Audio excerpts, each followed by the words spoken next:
أعوذ بالله من الشيطان الرجيم.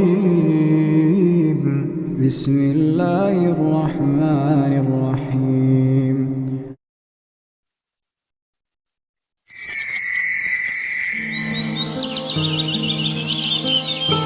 اگلے دن داؤد ایک دفعہ پھر عبداللہ کے ساتھ اس کی اسٹڈی میں موجود تھا۔ چائے سے فارغ ہو کر عبداللہ نے اس سے کہا، میرا خیال ہے اب آپ اطمینان سے اپنی وہ داستان شروع کر سکتے ہیں جس کا کل آپ نے ذکر کیا تھا۔ جی میں عرض کرتا ہوں، پہلے میں آپ کو صدوق اور اس کے پردادا فارس کی داستان سناؤں گا۔ یہ داستان صدوق نے اپنی اگلی نسلوں کے لیے لکھی تھی۔ یہ ان کے پردادا فارس سے متعلق ہے۔ آپ کو یاد ہوگا میں نے بتایا تھا کہ فارس حضرت عیسیٰ پر براہ راست ایمان لانے والے ایک شخص تھے۔ جی مجھے یاد ہے، آپ شروع کیجئے۔ یہ اس وقت کی داستان ہے جب رومیوں کے خلاف یہودیوں کی پہلی بغاوت کے بعد یہودی تباہ و برباد ہو چکے تھے، مگر یہودی سنبھلنے کے بجائے اگلی بغاوت کی تیاری کر رہے تھے۔ اسی زمانے میں صدوق کے پردادا فارس اس کے ہاں آئے۔ اسی کی تفصیل اس داستان میں بیان ہوئی ہے۔ یہ پس منظر بیان کر کے داؤد دستاویز پر لکھی اس داستان کو بیان کرنے لگا۔ میرا نام صدوق ہے، مجھے خبر نہیں کہ میں جو کچھ جانتا ہوں اسے کیوں لکھ رہا ہوں۔ اتنی محنت کا کیا فائدہ ہوگا؟ مگر شاید اس کی وجہ یہ ہے کہ میرے پردادا نے مجھے جو کچھ بتایا ہے اس نے آج موجود بہت سے حقائق کے بارے میں میری آنکھیں کھول دی ہیں۔ میں اس داستان کو محفوظ کرنا چاہتا ہوں تاکہ شاید بعد میں یہ کسی اور کی آنکھیں کھولنے کا سبب بن جائے۔ میرا تعلق ایک ربی یہودی عالم خاندان سے ہے۔ میرے باپ دادا اور پردادا سب یہودی عالم تھے۔ جس دور میں ہم زندہ ہیں وہ ہماری تاریخ میں مصیبت اور بدبختی کا سب سے بڑا دور ہے۔ شاید بلکہ یقیناً جس ہستی کو مسیح عیسیٰ ابن مریم کہا گیا تھا اس کی بات بالکل درست ہے۔ ہم اس وقت میں زندہ ہیں جب بانجھ عورتیں خود کو خوش نصیب سمجھتی ہیں، اور جو حاملہ ہیں اور دودھ پلانے والیاں ہیں وہ مسیح کے الفاظ میں قابل افسوس ہیں، کیونکہ انہوں نے اپنے سامنے اپنے بچوں کو مرتا ہوا دیکھا ہے۔ میں اپنے باپ دادا کی طرح ابن مریم کو جھوٹا اور جادوگر ہی سمجھتا تھا۔ اپنے سارے مصائب کا حل یہی سمجھتا تھا کہ ہم رومیوں کو اپنے ملک سے نکال دیں، کیونکہ یہ ہم پر بدترین ظلم کر رہے تھے۔ مگر ایک روز میرے خیالات بالکل بدل گئے جب میں نے اپنے دادا کے پاس ایک بہت بزرگ شخص کو دیکھا جو ان سے ملنے آئے تھے۔ میرے دادا ان بزرگ کو چچا کہہ کر مخاطب کر رہے تھے۔ وہ دن، وہ لمحہ مجھے آج کئی برس گزرنے کے بعد بھی یاد ہے۔ میں اسے کیسے بھول سکتا ہوں؟ صدوق کمرے میں داخل ہوا تو اس نے دیکھا کہ اس کے والد اور دادا ایک بزرگ کے سامنے سر جھکائے بیٹھے تھے۔ نو عمر صدوق کے لیے یہ منظر قدر عجیب تھا۔ اس کے والد اور دادا دونوں یہودیوں کے بڑے عالموں میں سے تھے۔ علاقے کے سارے لوگ ان کی عزت کرتے اور ان کی نگرانی ہی میں مذہبی رسوم سر انجام دیتے تھے، اس لیے لوگ ان کے سامنے سر جھکاتے تھے۔ مگر یہ دونوں اس بزرگ کے سامنے سر جھکائے ہوئے تھے۔ پھر یہ بزرگ بھی صدوق کے لیے بالکل اجنبی تھے۔ لمبا قد، شریرہ بدن، سفید بال، مگر آنکھوں میں زندگی کی چمک اور چہرے پر جھریوں کے باوجود ایک رونق تھی۔ ان کی شخصیت میں کوئی ایسی بات ضرور تھی کہ صدوق کو وہ دیکھتے ہی اچھے لگے۔ اس کی ماں نے اسے دودھ کا گلاس دے کر یہ کہتے ہوئے اندر بھیجا تھا کہ ابھی ابھی کوئی اجنبی مہمان ملنے آیا ہے۔ چنانچہ وہ ماں کے کہنے پر گلاس لیے اندر آیا تو اس بزرگ کے سامنے اپنے باپ اور دادا کو سر جھکائے بیٹھے دیکھا۔ اس نے دھیرے سے بزرگ کو سلام کیا اور ان کی خدمت میں گلاس پیش کیا۔ بزرگ نے گلاس تھامتے ہوئے اس سے سوال کیا، تم کون ہو بیٹا؟ صدوق سے قبل ہی اس کے والد نے جواب دیا، دادا، یہ میرا اکلوتا بیٹا صدوق ہے، اب یہی ہماری امیدوں کا واحد مرکز ہے۔ صدوق میرے بچے، میرے خاندان کی آخری نشانی۔ یہ کہتے ہوئے ان بزرگ نے صدوق کو اپنے سینے سے لگا لیا، اسے خوب بھینچ کر پیار کیا، پھر اسے اپنے ساتھ بٹھا لیا۔ صدوق کی کچھ سمجھ میں نہیں آ رہا تھا، وہ تو بس اپنے دادا سے واقف تھا۔ اس کے والد کے کوئی دادا زندہ ہیں یہ اس کو معلوم نہیں تھا۔ صدوق کے دادا نے صدوق سے بزرگ کی والہانہ محبت کو دیکھتے ہوئے ان سے کہا، چچا جان، یہی اب ہمارے خاندان کی نشانی بچا ہے۔ بغاوت میں ہمارا پورا خاندان ختم ہو گیا، رومیوں نے چن چن کر یہودیوں کو مارا تھا۔ ہمارا خاندان ہی ختم نہیں ہوا، لاکھوں یہودی قتل کر دیے گئے، بچے والدین کے سامنے ذبح کیے گئے، عورتوں کی عصمت سرے بازار لوٹی گئی۔ جو زندہ بچے غلامی اور ذلت کی زندگی کے سوا ان کے حصے میں کچھ نہیں آیا۔ لاکھوں یہودی مرد و زن کو رومیوں نے غلام بنا لیا اور روم کی پوری سلطنت میں ان غلاموں کو پھیلا دیا، اور سب سے بڑھ کر خداوند کی عبادت کا ہیکل سلیمانی کو تباہ و برباد کر دیا گیا۔ صدوق کا دادا دلدوز لہجے میں یروشلم کی تباہی کی داستان سنا رہا تھا۔ صدوق نے یروشلم کی تباہی کا ذکر کئی دفعہ سنا تھا، اور آج کل تو اس تباہی کا ذکر ہر یہودی کے گھر میں تھا۔ یہودی رومیوں سے شدید نفرت کرنے لگے تھے، اور ان سے انتقام لینے اور ان کو فلسطین سے باہر نکالنے کا جذبہ ہر یہودی کے دل میں بسا ہوا تھا۔ مگر صدوق کو آج یہ پہلی دفعہ معلوم ہوا تھا کہ وہ تباہی اس قدر بڑے پیمانے پر آئی تھی۔ وہ بزرگ کے پہلو میں بیٹھا خاموشی سے اپنے دادا کی بات سن رہا تھا۔ اس کی سمجھ میں یہ بات بھی آ گئی تھی کہ یہ بزرگ اس کے دادا کے چچا ہیں۔ تو بیٹا تم کیسے بچے؟ بزرگ نے صدوق کی طرف دیکھتے ہوئے ان سے پوچھا۔ پورے خاندان میں صرف میں ہی ایک شخص تھا جو زندہ بچ گیا۔ اس کا سبب یہ تھا کہ بغاوت سے ذرا پہلے میری والدہ اپنے میکے والوں سے ملنے کے لیے یہاں اس دور افتادہ بستی میں آئی ہوئی تھی۔ وہ اس وقت یروشلم میں ہوتی تو ہم دونوں بھی باقی لوگوں کی طرح مار دیے جاتے۔ اب تو اس واقعے پر نصف صدی کا عرصہ گزر گیا ہے، مگر یروشلم سے جان بچا کر فرار ہو جانے والے جو بچے کچے لوگ تھے، انہوں نے اس ظلم اور بربریت کا جو نقشہ کھینچا ہے اس کا تصور کر کے اب بھی رونگٹے کھڑے ہو جاتے ہیں۔ رومی فوجی وحشی بھیڑیے بن کر حملہ آور ہوئے اور سب کچھ تباہ و برباد کر دیا۔ صدوق کے دادا خاموش ہوئے تو اس کے والد پوری شدت کے ساتھ بولے، دادا، رومیوں نے ہمارے ساتھ بڑا ظلم کیا ہے، ہم اس کا بدلہ لے کر رہیں گے۔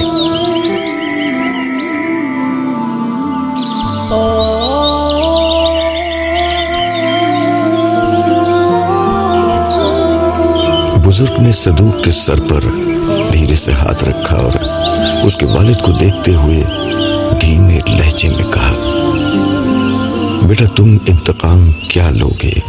انتقام تو لیا جا رہا ہے۔ صدوق کے والد نے حیرت زدہ لہجے میں بزرگ کو دیکھتے ہوئے کہا، کیا مطلب؟ ہم نے رومیوں کا کیا بگاڑا تھا جس کا وہ ہم سے انتقام لیں گے؟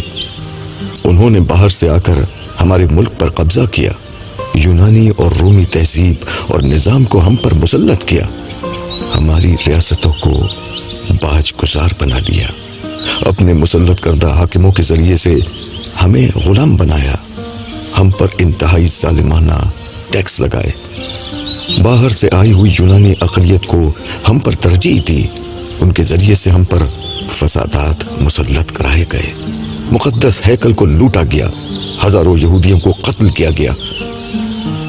آخر تنگ آ کر ہمارے آبا و اجداد نے بغاوت کر دی۔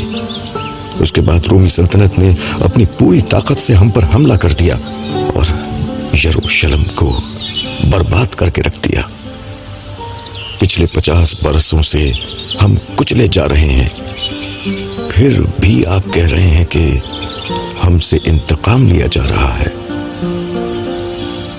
صدوق کے والد نے اپنی گفتگو میں رومیوں اور یہود کے درمیان پچھلی 1 صدی سے جاری تنازع کا نقشہ کھینچ کر رکھ دیا تھا۔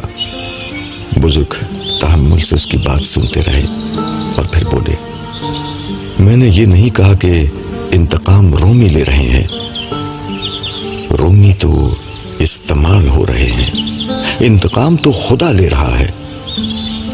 کیا؟ صدوق کے والد نے قدرے غصے سے کہا، خدا انتقام لے رہا ہے؟ یہ کیسے ممکن ہے؟ ہم خداوند کا گھرانہ ہیں، ہم ابراہیم کی اولاد ہیں، ہم خدا واحد کے نام لیوا ہیں، ہم ایک خدا کی عبادت کرنے والے ہیں۔ ہم نہ ہو تو دنیا سے خدا کا نام مٹ جائے گا، اس کا نام لینے والا کوئی نہ بچے گا۔ اس کے باوجود خدا ہم سے انتقام لے رہا ہے، ہمارے خلاف بت پرست رومیوں کا ساتھ دے رہا ہے۔ لگتا ہے کہ آپ بڑھاپے میں سٹیا گئے ہیں۔ بزرگ صدوق کے والد کی اس بدتمیزی کے جواب میں ایک لمحے کو خاموش ہو گئے، پھر صدوق کو دیکھتے ہوئے بولے، میں اتنا ہی بڑا تھا یا شاید اس سے کچھ بڑا ہوں گا جب۔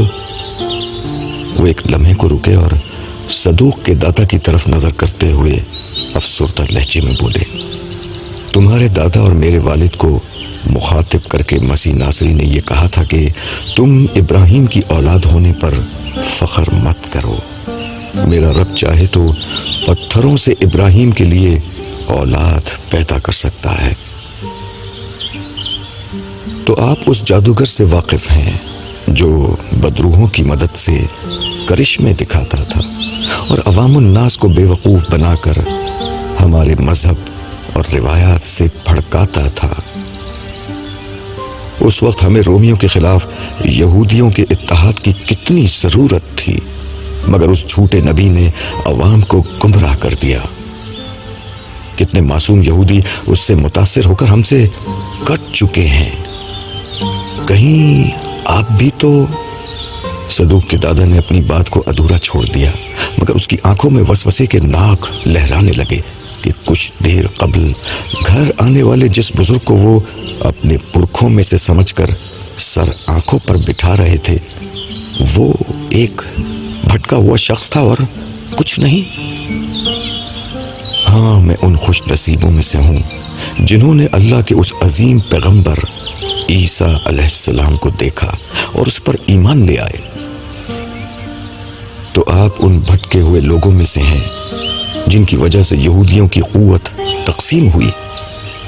یہ گمراہ اور بزدل لوگ ہمارے ساتھ مل کر رومیوں سے لڑنے کے بجائے ان رومیوں کو ایک جادوگر پر ایمان لانے کی دعوت دیتے رہتے ہیں۔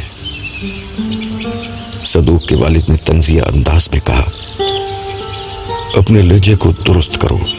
بزرگ نے بلند آواز سے کہا، ان کے لہجے میں جلال تھا۔ تمہارے آبا و اجداد نے مسیح ناصری کے خلاف یہی لب و لہجہ اختیار کیا تھا، اسے جھوٹا کہا، جادوگر کہا، اس کی تکذیب اور آخر میں اس کو قتل کرنے کی کوشش کی۔ اسی جرم کا تم سے انتقام لیا گیا ہے، اسی گناہ کی تمہیں سزا دی گئی ہے، اور اگر تم مسیح پر ایمان نہیں لائے تو ایک دفعہ پھر تمہیں سزا دی جائے گی۔ وہ مسیح نہیں تھا، وہ مسیح نہیں تھا، وہ قیصر کا مال قیصر کو دینے کی بات کرتا تھا۔ وہ آزادی کے بجائے غلامی کی طرف بلاتا تھا۔ ہم جس مسیح کے منتظر ہیں وہ ایک فوجی جرنیل ہے، وہ ہمارے دشمنوں سے جنگ کرے گا، وہ ہم کو رومیوں سے نجات دے گا۔ اس کی قیادت میں ہم یروشلم کو فتح کریں گے، مقدس ہیکل کو تیسری دفعہ پھر تعمیر کریں گے، پھر پوری دنیا پر یہودیوں کی حکومت ہوگی۔ صدوق کے والد نے پورے جوش و خروش سے بزرگ کی تردید کی۔ میں تم سے زیادہ جانتا ہوں کہ مسیح نے کیا کہا تھا۔ بزرگ نے پرجلال لہجے میں اسے جواب دیتے ہوئے کہا۔ انہوں نے یقیناً جنگ کی بات نہیں کی تھی، قیصر سے بغاوت پر نہیں اکسایا تھا، کیونکہ وہ جانتے تھے کہ ہم فوجی طاقت میں کسی طور رومیوں کا مقابلہ نہیں کر سکتے، جو دنیا کی سب سے بڑی طاقت ہے۔ اس کے بعد دوسری چیز یہی رہ جاتی ہے کہ ہمارے پاس خدا کی مدد اور نصرت اترے۔ مگر جس اخلاقی پستی میں ہم یہودی اس دور میں اور آج کے دن تک کھڑے ہیں، خدا کی نصرت کسی طور ہم کو نہیں مل سکتی۔ چنانچہ انہوں نے ہمیں اپنے اخلاق کی اصلاح کی طرف بلایا تھا، اپنے ایمان کو درست کرنے کو کہا تھا، دین کی حقیقی روح سے روشناس کرایا۔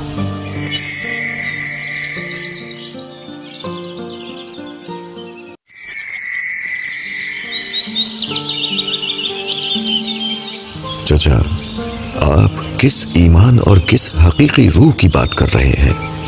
ہم تو خدا واحد پر ایمان رکھتے ہیں، مگر مسیح کے پیروکار اسے خدا کا بیٹا کہتے ہیں۔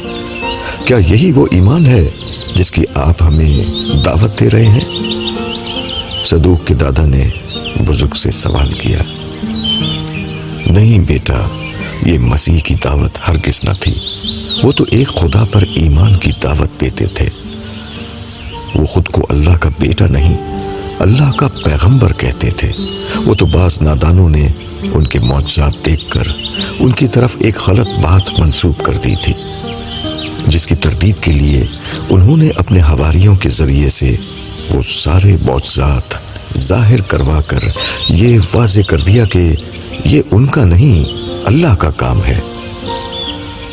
ہم سب جو حضرت عیسیٰ پر ایمان لائے تو یہی دعوت دنیا کو دے رہے تھے، مگر پھر پول نامی ایک شخص نے مسیحیت کا لبادہ اوڑھا اور اسے بدنام کرنے کے لیے حضرت عیسیٰ کو اللہ کا بیٹا کہنا شروع کر دیا۔ مگر یہ ایک گمراہی ہے۔ میری زندگی اس کام کے لیے وقف ہے کہ میں دنیا بھر میں گھوم کر اس غلط عقیدے کی تردید کروں اور لوگوں کو مسیح کا درست پیغام پہنچاؤں، اور اس غلط فہمی کو دور کروں جو پول اور اس کے گمراہ پیروکار مسیح کے نام پر پھیلا رہے ہیں۔ تو پھر مسیح کی دعوت کیا تھی؟ صدوق کے دادا نے بزرگ سے سوال کیا۔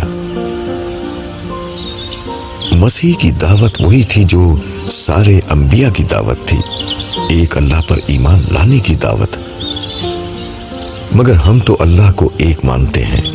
صدوق کے باپ نے ترنت جواب دیا، مانتے ہو مگر اس کے تقاضے پورے نہیں کرتے۔ ایمان کا تقاضا اخلاق ہے، عمل صالح ہے، نیکی ہے، رحم ہے، صبر ہے، رواداری ہے۔ وہ ایک لمحے کو رکے اور پھر بولے، تم بھی یہودی عالم ہو، کیا تم نہیں جانتے کہ یہودی عالموں نے ایمان اور اخلاق کی اصل دعوت کو چھوڑ کر چند ظاہری اعمال اور رسومات کو اصل دین بنا دیا ہے؟ ایمان، رحم، ہمدردی کے بجائے جھوٹ، ظلم، بہتان، دنیا پرستی اور حب جاہ کے راستے پر چل پڑے ہیں۔ چنانچہ حضرت عیسیٰ نے یہودی قیادت کی اس روش پر سخت تنقید کی جس پر وہ ان کے دشمن ہو گئے، ان کی جان کے در پہ ہو گئے۔ چنانچہ خدا نے اپنے محبوب پیغمبر کو یہود کے شر سے بچا کر آسمانوں پر اٹھا لیا اور ان سے انتقام لینے کا فیصلہ کر لیا۔ میرے بچوں، اس بات کو سمجھو اور عیسیٰ پر ایمان لے آؤ۔ صبر کرو اور اس وقت کا انتظار کرو جب عرب سے دنیا کا سردار آئے گا۔ میں تمہیں یقین دلاتا ہوں جب دنیا کا سردار آئے گا تو یہی رومی اس مقدس سرزمین سے نکل کر بھاگیں گے۔ پتہ نہیں دنیا کے کس سردار کی آپ بات کر رہے ہیں جو عرب سے آئے گا۔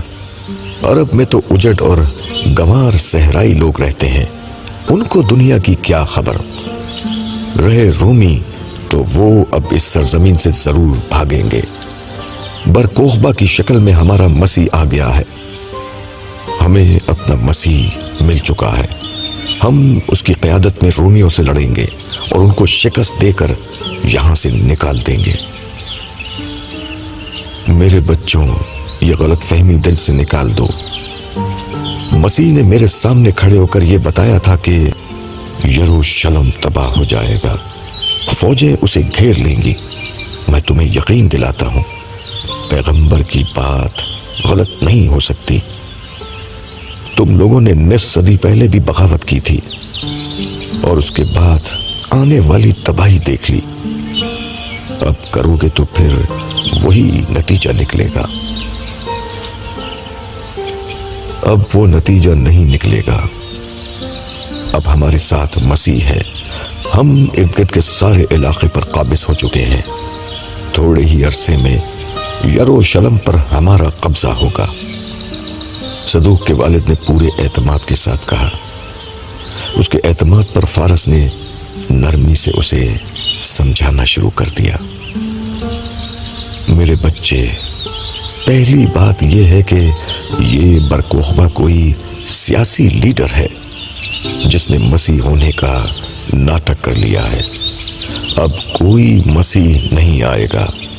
مسیح نے اپنے دوبارہ آنے کی نہیں بلکہ صرف اور صرف عرب کے سردار کے آنے کی اطلاع دی تھی۔ سو اب عرب کا عظیم سردار ہی آئے گا اور کوئی نہیں آئے گا۔ دوسری بات یہ ہے کہ بالفرض مسیح آ جائے اور تمہارے ساتھ ہوں تب بھی کوئی فرق نہیں پڑتا۔ اصل کام پیغمبر کی تعلیمات پر عمل کرنا ہوتا ہے۔ ایمان اور اخلاق سے تمہارا دامن بھرا ہونا چاہیے، تب خدا کی نصرت آتی ہے۔ ورنہ مسیح تو پہلے بھی آیا تھا، لوگوں نے اس کی بات نہ مانی تو عذاب آ گیا۔ میری بات یاد رکھنا، اگر خدا تمہارے ساتھ ہے تو تم ہر بڑی طاقت کو شکست دے دو گے۔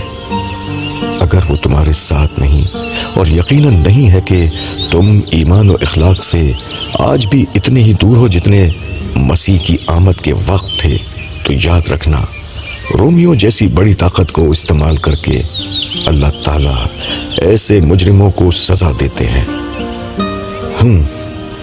صدوق کے والد نے بزرگ کی بات سن کر حقارت آمیز لہجے میں کہا۔ بزرگ اس کی پرواہ کیے بغیر بولتے رہے۔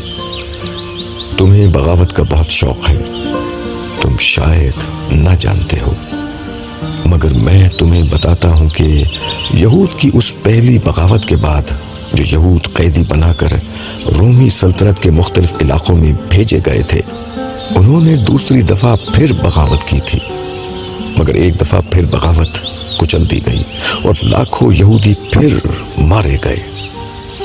خدا را اپنی تباہی کا سامان مت کرو، ایمان لاؤ، اپنے اخلاق بہتر بناؤ اور عرب کے سردار کا انتظار کرو، ورنہ ایک اور بڑی تباہی تمہارا مقدر ہے۔ بند کرو یہ بکواس، گمراہ بڈھے۔ صدوق کا والد آپے سے باہر ہو کر کھڑا ہو گیا۔ کوئی عرب کا سردار نہیں آئے گا، تمہارا جادوگر تم سے جھوٹ بول کر گیا تھا۔ ہمارا مسیح آ گیا ہے، برکوخبا ہے اس کا نام۔ ہم جنگ کریں گے اور جیت کر رہیں گے۔ تمہاری مرضی، تم لوگ ایک دفعہ پھر برباد ہونا چاہتے ہو تو جو چاہے کرو۔ میرا کام سمجھانا تھا، دعوت دینی تھی۔ تم میرے بھائی کی اولاد تھے، مجھے تمہارا پتہ چلا تو یہاں چلا آیا۔ اب تم تباہ ہونا چاہتے ہو تو جیسی تمہاری مرضی۔ بزرگ نے کھڑے ہوتے ہوئے مایوسی سے کہا۔ صدوق کے سر پر ہاتھ پھیرا اور گھر سے باہر نکل گئے۔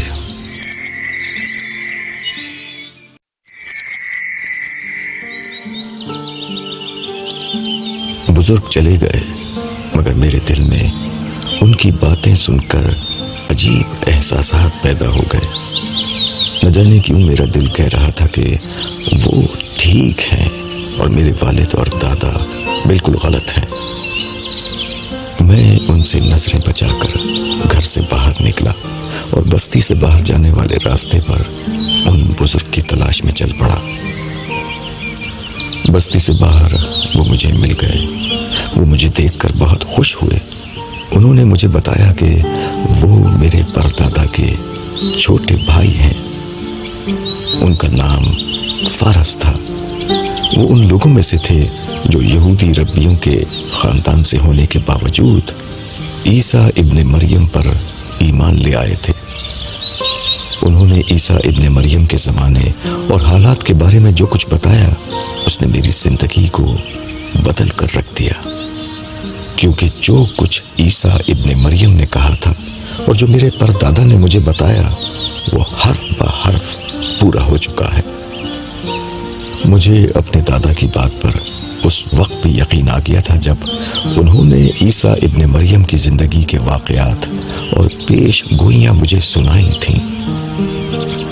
اور اب جب میں یہ تحریر لکھ رہا ہوں، میرا یقین اور بڑھ گیا ہے، کیونکہ جو باتیں اس وقت تک پوری نہیں ہوئی تھیں وہ اب پوری ہو گئی ہیں۔ داؤد یہیں تک پہنچا تھا کہ عبداللہ نے اسے رکنے کا اشارہ کیا۔ وہ کچھ پوچھنا چاہتا تھا۔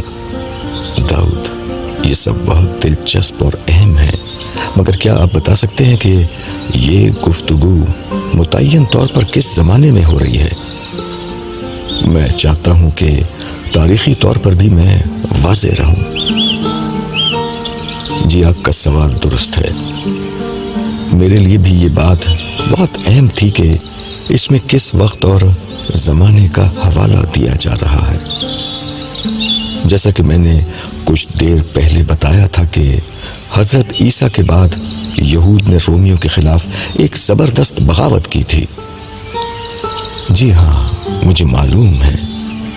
اس بغاوت کو کچلنے کے لیے رومی حکمراں نیرو نے جنرل ویسپاسین کو بھیجا، جس کے بیٹے ٹائٹس نے اس بغاوت کو کچل ڈالا اور یروشلم کو تباہ و برباد کر کے رکھ دیا۔ جی، اس بغاوت میں لاکھوں یہودیوں کا قتل عام ہوا تھا اور زبردست تباہی پھیلی تھی، مگر یہودی اس عظیم تباہی کے بعد بھی خاموش نہیں بیٹھے، کیونکہ جو کچھ آپ نے مجھے غرناطہ میں بتایا تھا اور جو کچھ اس تحریر میں صدوق نے لکھا ہے، وہ ایک ہی بات تھی، یعنی یہود اپنی تباہی کی اصل وجہ کو نہیں سمجھ سکے تھے۔ وہ رومیوں کے ظلم و ستم کو دیکھ رہے تھے، مگر یہ فراموش کر چکے تھے کہ یہ ظلم و ستم دراصل ان کی اخلاقی پستی کی بنا پر اللہ کا عذاب بن کر ان پر نازل ہوا ہے۔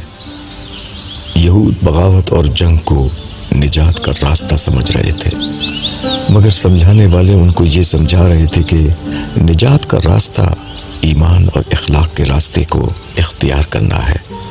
غلبے کے اسباب اللہ تعالیٰ اس کے بعد خود بخود پیدا کر دیں گے، مگر یہود نے ان سمجھانے والوں کی باتوں کو نہیں مانا۔ نتیجہ یہ نکلا کہ پہلی بدترین تباہی کے بعد بچے کچے یہود کی اگلی نسل جب اسی سوچ کے ساتھ پروان چڑھی تو اس نے دوبارہ شدید بغاوت کر دی۔ اس دفعہ ان کے لیڈر برکوخبا نے مسیح ہونے کا دعویٰ بھی کر دیا۔ جی ہاں، یہی یہود کا بنیادی مسئلہ تھا۔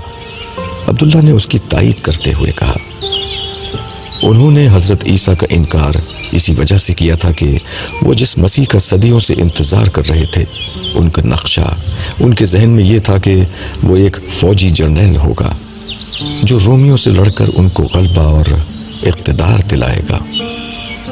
جب سیدنا مسیح تشریف لائے تو آپ نے اللہ کے اصل قانون کے مطابق ان کو ایمان و اخلاق کی دعوت دی۔ وہ لوگ اگر یہ دعوت اسی طرح قبول کرتے جس طرح مکے میں صحابہ کرام نے قبول فرمائی تھی تو واقعی صحابہ کرام کی طرح ان کو بھی غلبہ اور اقتدار دے دیا جاتا، مگر یہودی لیڈرشپ کو یہ لانگ روٹ کچھ پسند نہیں آیا۔ عبداللہ نے ہنستے ہوئے اس کی تصویب کی۔ ہاں، یہ لانگ روٹ کبھی کسی کو پسند نہیں آتا۔ ہم انفرادی اور اجتماعی دونوں سطحوں پر شارٹ کٹ ڈھونڈنے کے عادی ہو چکے ہیں۔ جی بالکل، انہوں نے آپ کی مخالفت شروع کر دی۔ سیدنا مسیح چونکہ پیغمبر تھے، اس لیے اس متکبرانہ روش کے جواب میں انہوں نے یہودی لیڈرشپ کی اخلاقی حیثیت کے بخیے ادھیڑ کر رکھ دیے۔ چنانچہ وہ آپ کی جان کے در پہ ہو گئے۔ اللہ نے تو اپنے پیغمبر کو بچا لیا، لیکن یہود مستحق عذاب ہو گئے۔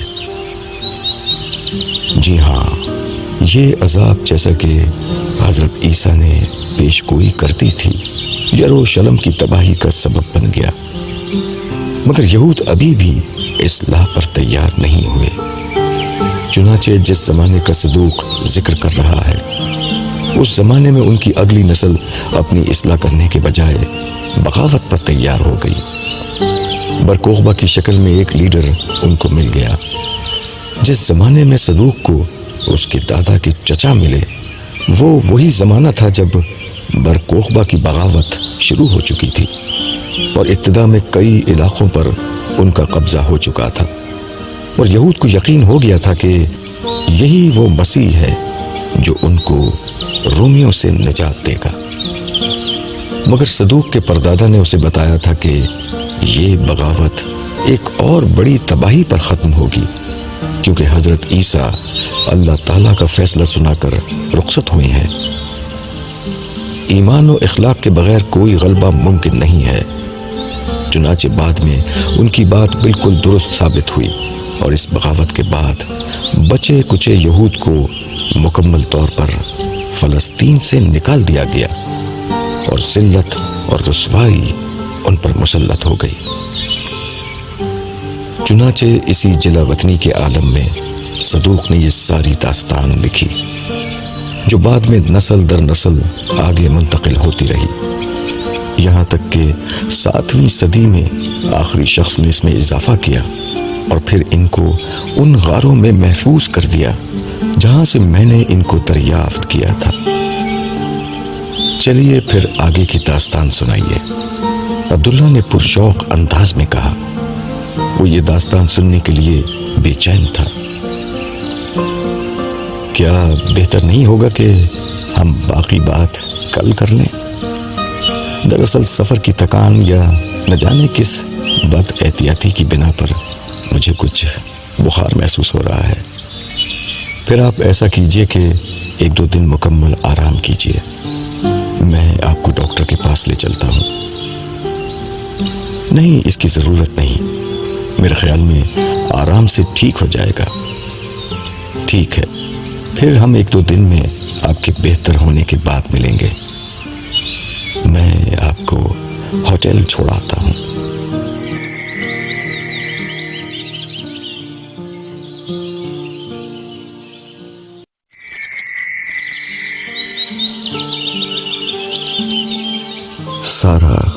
سارا دن گھر میں اکیلی ہی رہی تھی۔ اس کی ساس سمینہ دن بھر باہر گئی ہوئی تھی۔ اسے نہیں اندازہ تھا کہ واقعی ان کی کوئی مصروفیات تھی یا پھر اس کے لوٹ آنے کی بنا پر وہ گھر سے دور رہنا چاہتی تھی۔ سپہر کے وقت اس نے ملازموں سے معلوم کیا تو پتہ چلا کہ وہ گھر لوٹ آئی ہیں اور عادت کے مطابق باہر لان میں بیٹھ کر چائے کا انتظار کر رہی ہیں۔ وہ جلدی سے کچن میں گئی اور اپنی نگرانی میں بہت اہتمام سے چائے بنوا کر ان کے لیے لان میں لے آئی۔ اسے دیکھ کر انہوں نے برا سا منہ بنایا مگر کچھ کہا نہیں۔ انہیں چائے دے کر وہ واپس نہیں گئی بلکہ وہیں بیٹھ گئی۔ ساس کا منہ پھولا ہوا تھا۔ وہ نرمی سے بولنے لگی، چچی میں اپنی بدتمیزی پر آپ سے معافی مانگنا چاہتی ہوں. مجھے آپ کی بڑائی کا اندازہ ہی نہیں ہو سکا تھا. آپ واقعی بہت عظیم ہیں کہ آپ نے اپنی مرضی نہ ہونے کے باوجود حمزہ کی ضد پر میرے رشتے کے لیے حامی بھری. ہم لوگ آپ کے اسٹیٹس کے نہیں تھے، پھر بھی آپ نے مجھے برداشت کیا. میری بہت سی باتیں آپ کے معیار کے مطابق نہیں ہوں گی. میں کئی پہلوؤں سے آپ کی توقعات کے مطابق نہیں تھی، پھر بھی آپ نے مجھے اس گھر میں گوارا کیا. لیکن اب مجھے اپنی کمزوریوں اور خامیوں کا اچھی طرح احساس ہو گیا ہے.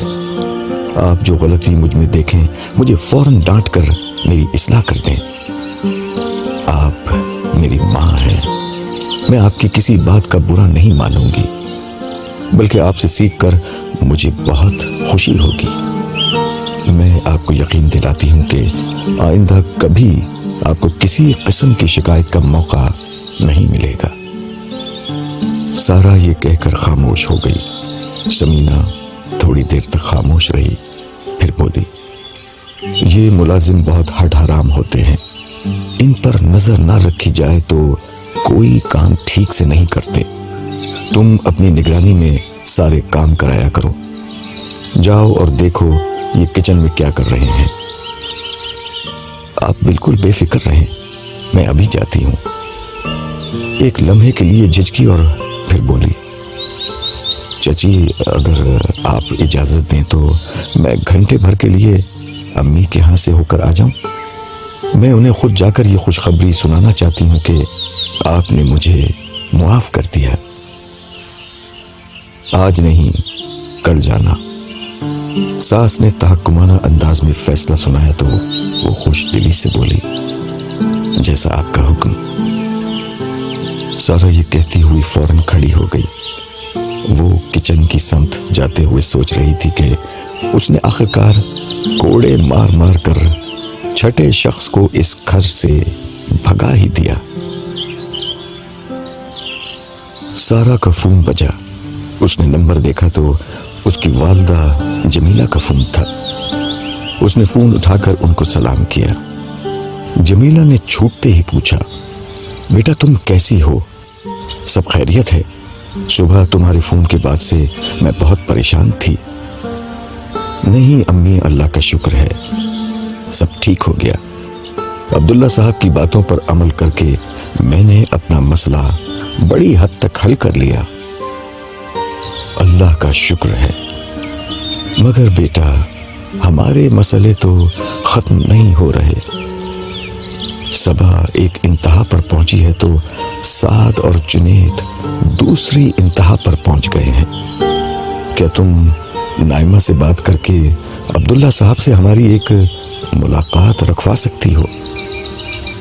ہاں امی، کیوں نہیں، میں ابھی بات کرتی ہوں. بلکہ کل میں آپ کے گھر آ رہی ہوں. میں خود آپ سب کو ان کے ہاں لے چلوں گی. آپ جنید اور سعد سے کہیں کہ وہ بھی تیار رہیں. ہاں بیٹا، ان دونوں کو لے جانا بھی ضروری ہے. میں جنید کو چھٹی کروا لوں گی. سعد تو پہلے ہی فارغ رہتا ہے. چلیے ٹھیک ہے، اللہ حافظ. خدا حافظ بیٹا.